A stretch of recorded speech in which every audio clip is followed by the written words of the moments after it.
Wie entsteht eigentlich Schnarchen? Erstens, die schlafende Person liegt auf dem Rücken. Zweitens, die Atmung erfolgt durch den Mund. Das ist auch der Grund dafür, warum man mit einer Schnupfennase gleich noch ein bisschen mehr schnarcht. Drittens, die Muskeln im Mund, insbesondere die Zunge, sind zu entspannt. Kleiner Funfact: Die Wirkung von Alkohol führt genau dazu. Deshalb schnarchen Betrunkene oft besonders hartnäckig.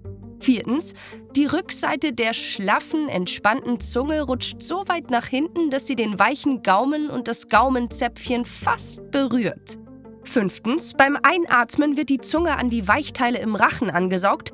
Und sechstens, dadurch beginnen der weiche Gaumen und das Zäpfchen zu vibrieren.